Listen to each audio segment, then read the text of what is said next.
Hello అండి, welcome to our channel. అందరికీ నమస్తే. ఈరోజు నేను ఒక కొత్త స్టోరీతో మీ ముందుకు వచ్చేసాను. విజయవాడ వెళ్ళే ఎక్స్ప్రెస్ బస్ కదలడానికి సిద్ధంగా ఉంది. అదరాబదరాగా చంద్రన్ లోపలికి వచ్చాడు. టికెట్ తీసి తన నెంబర్ చూసుకున్నాడు.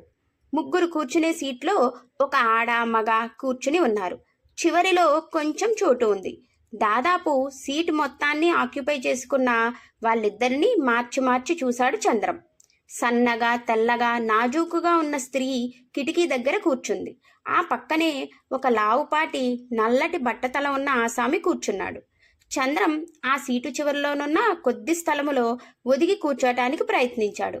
అయినా అతని శరీరం సగం బయటే ఉండిపోయింది. కిటికీ దగ్గరగా ఉన్న స్త్రీ మరీ కొంచెం దగ్గరకు జరిగింది. పక్కనే ఉన్న అతనితో చిన్నగా ఏదో అంది. స్థూలకాయుడు కొద్దిగా జరిగి కూర్చున్నాడు.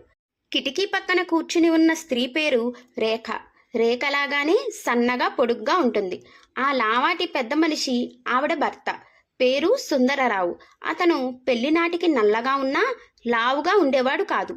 పెళ్ళయి 10 సంవత్సరాలు అయింది. ఒకే ఒక కొడుకు. వాడికి 5 సంవత్సరాలు. రేఖ తల్లిదండ్రుల దగ్గర ఉండి చదువుకుంటున్నాడు. సుందరరావు కష్టజీవి. పెళ్లినాటికి పెద్దగా ఆస్తులు ఏమీ లేకపోయినా క్రమంగా కాంట్రాక్టులు చేసి బాగా సంపాదించాడు. ఎండనక వాననక స్వయంగా నిలుచుని పనులు చేయిస్తాడు. ఈ మధ్యకాలంలో మరీ లావు అయ్యాడు. బట్టతల కూడా వచ్చింది. రేఖ ఎప్పుడూ అతని రూపం గురించి ఆలోచించలేదు. పిల్లవాడిని చూడటానికి హైదరాబాద్ నుంచి బయలుదేరారు.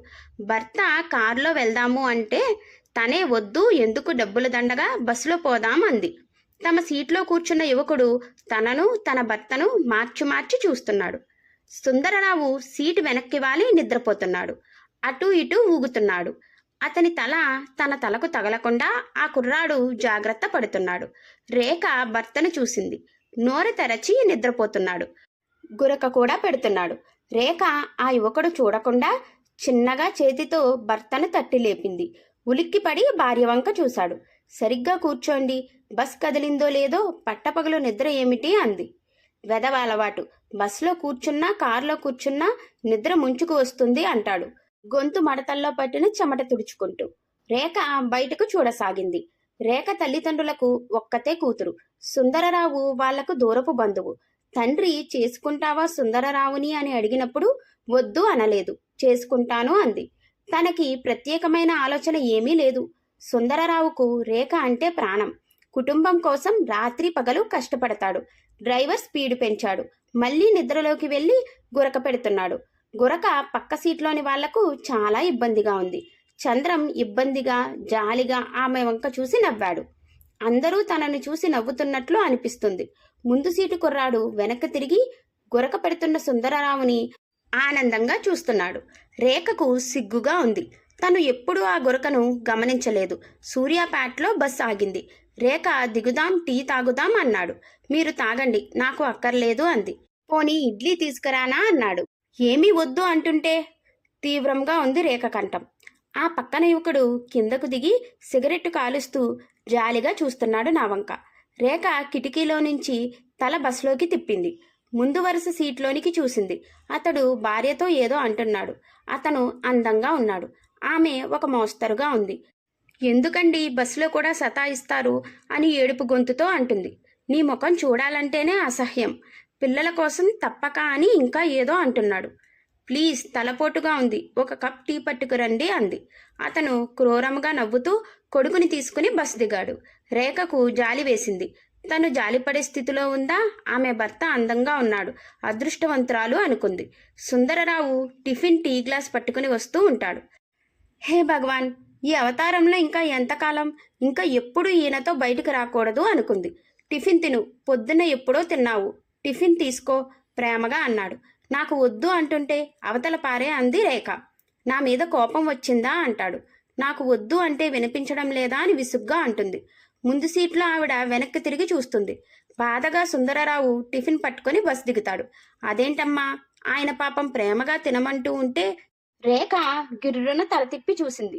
ముందు సీట్లో ఉన్న యువతి అంటుంది, భర్త దొరుకుతాడు అందరికీ, కానీ ప్రేమించే భర్త దొరకడం అదృష్టం.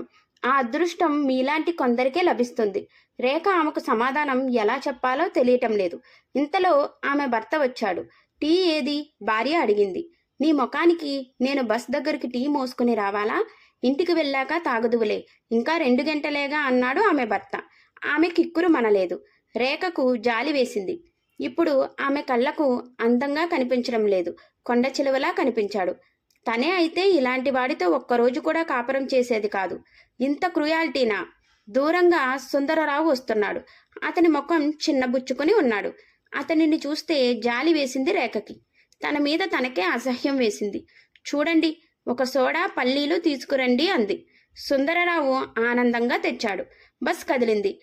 రేఖ పల్లీలు తింటూ కూర్చున్నది. సుందరరావు నిద్రలోకి జారిపోయాడు. గురక పెడుతున్నాడు. రేఖ అతని ముఖంలోనికి చూసింది. ఆ ముఖంలో 10 సంవత్సరాల కష్టంతో కలిసిన అలసట కనిపిస్తుంది. అమాయకత్వం, తన మీద ప్రేమ, ఇవన్నీ కనిపిస్తున్నాయి. రేఖకు ఇప్పుడు ఆ గురక అసహ్యాన్ని కలిగించడం లేదు. ఎంతో ఆనందంగా ఉంది. బస్ కిటికీలో నుంచి బయటకు చూస్తూ కూర్చుంది. థ్యాంక్ యూ ఫర్ వాచింగ్ అండి. Please like, share and subscribe.